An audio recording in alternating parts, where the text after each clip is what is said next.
Soundstripe.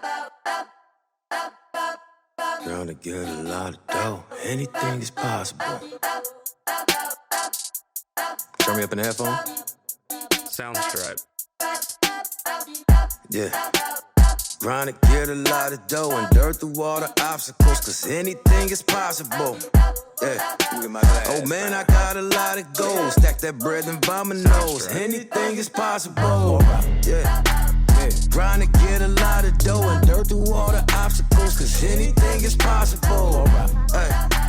Oh man, I got a lot of goals. Stack that bread and by my nose. Anything is possible. Welcome back to the XandOsportstalk Sports Show. I'm your host, Ricky G. Stanley. Hope everybody's doing well. It's Super Bowl Sunday. As you can see, fly, Eagles, fly. Yes. It's my favorite time of the year because of this game normally displays the top two teams in the NFL. Keyword normally. We've had some bad Super Bowls. Hopefully this is not one of them. However, the top two teams, we already know who the top two teams are. The Eagles and the Chiefs.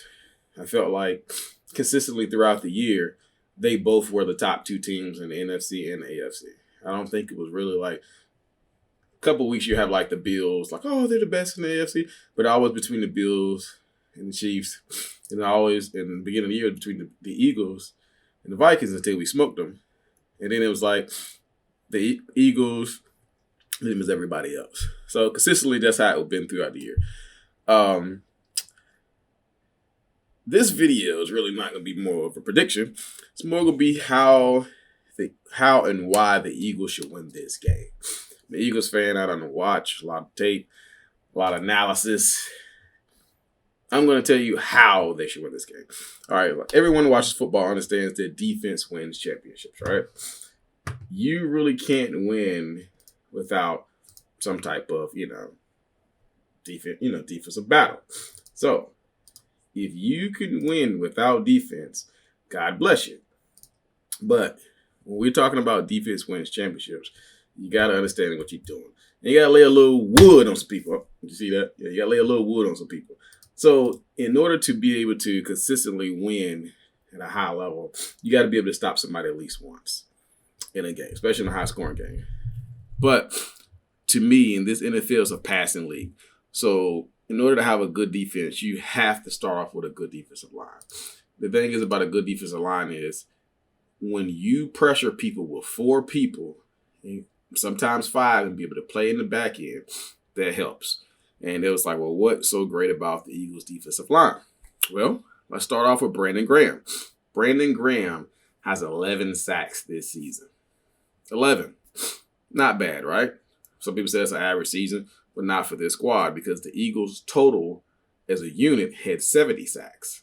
Okay? Javon Hargrove, defensive tackle. Brandon Graham was a defensive end. Hargrove was a defensive tackle. He had 11 sacks this year. 11. It's a lot, especially for a defensive tackle.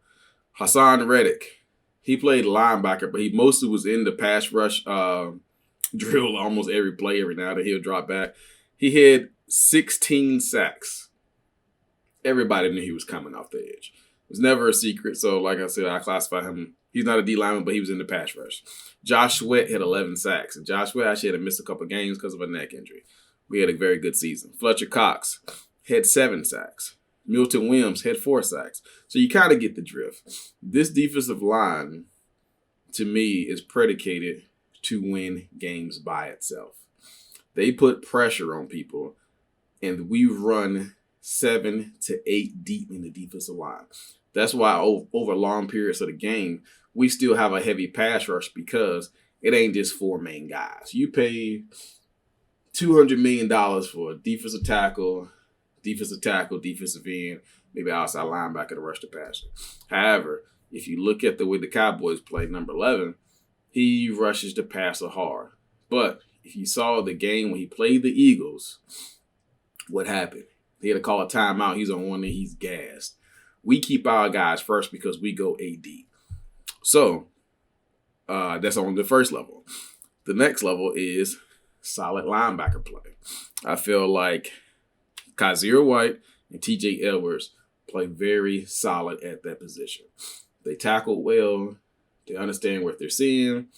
And long as they don't give up any big games in the run game and play their hook zones, they're pretty solid.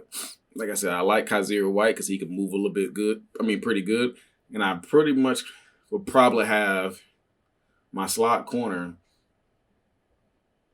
or Kazir White and a shaded safety on Kelsey. That's my personal opinion. I don't know how they're going to do it, but that's how I would do it. But playing the run, Kazir White's pretty good. TJ Edwards slow the thumb. Next up, you have our secondary. Now, in the secondary, we all know that you have to be able to cover. That's how it works. You got to be able to cover. Top to bottom, I feel like we have a good secondary. To start off with big play select. Everybody know he started off in Detroit. Even at Detroit, on a bad team, he still is pretty good. He came to the Eagles, contributed very well, and played very good in our secondary. Next up, C.J. Gardner-Johnson.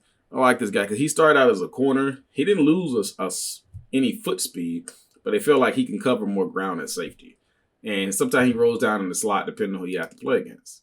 So he's our free safety. Now, next up is Marcus Epps. He's that thumper.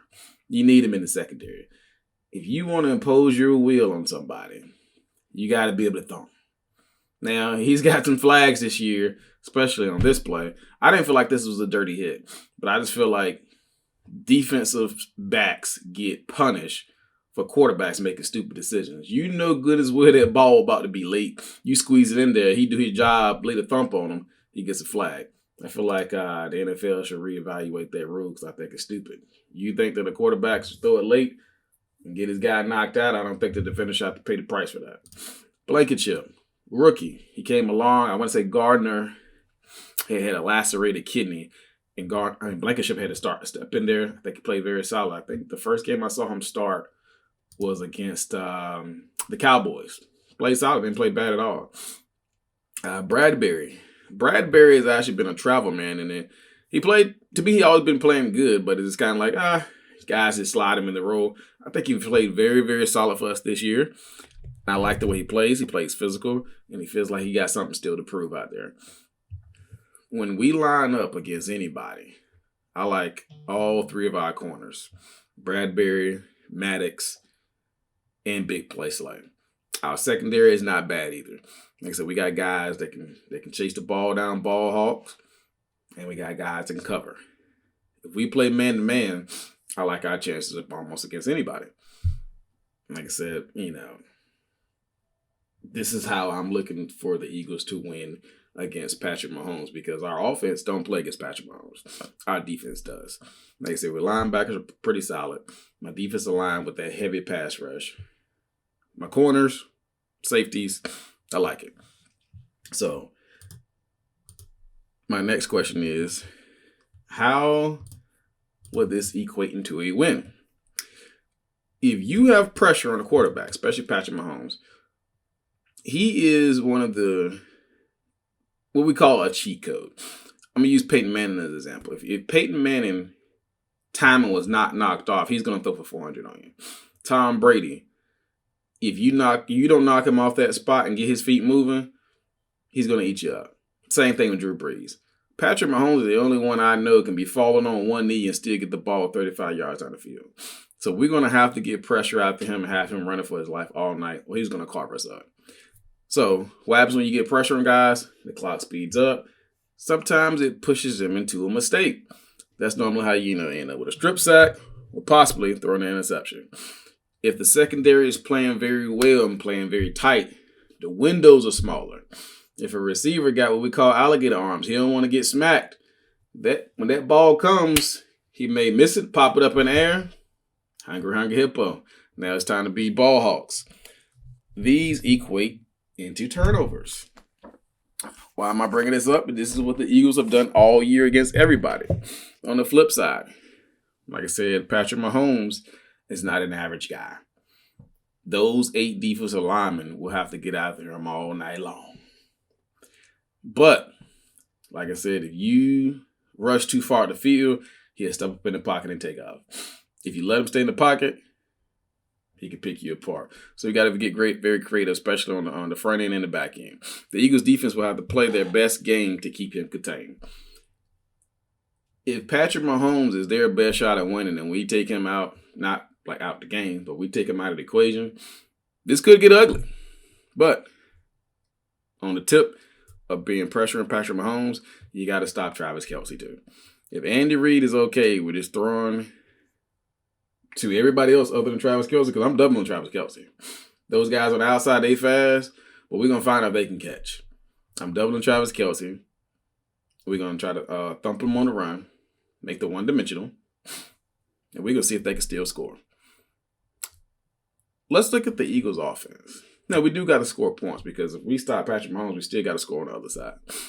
So, let's talk about the Eagles' offense. The number 3 offense in the NFL, underneath the Bills and the Chiefs.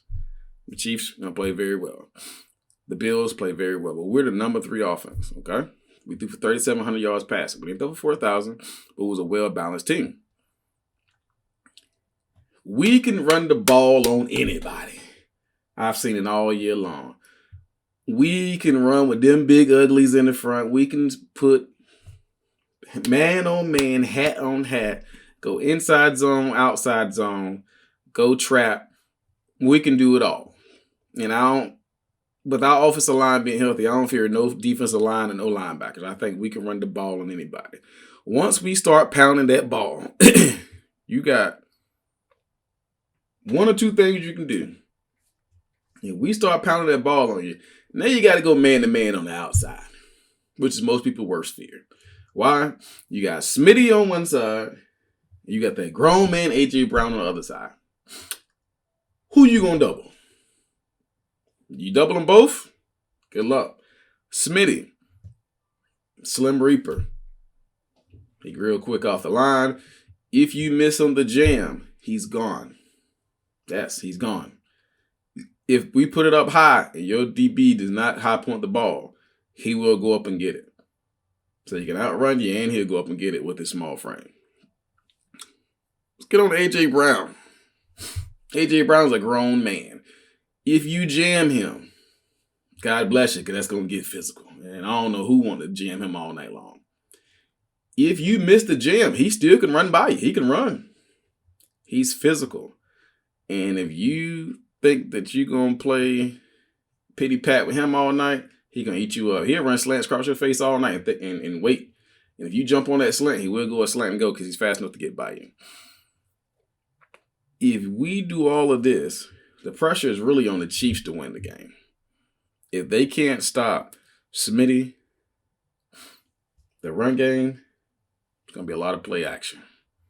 They're going to be doing a lot of guessing. I like Andy Reid. I know he's going to come up with a terrific game plan, him and his staff. I don't think it's going to be a cakewalk, but I have my Eagles winning just because of the faith of what I've seen and what we possibly can do. Will that equate to a win? No. If we get out there and lack execution, they will beat us down. This is not the team to make a lot of mistakes with. Patrick Mahomes can carve you up. Like I said, it won't equate it to a win. Both teams still have to execute their game plan. If they don't execute, we could physically beat them up all night long. My prediction, 34-27, Philadelphia Eagles. It will be a battle until the end. I hope my Eagles come out on top. No matter what, I'm still an Eagles fan. Unlike some people out here. Some people just became Eagles fans when we started winning. I've been an Eagles fan since 1999. It's been a long road. Make sure you tune in at 6:30 tonight. I think the game is on Fox. Make sure you stream it. Make sure you get out there. Tweet about it if you want to, especially if we win. Make sure you check out social media.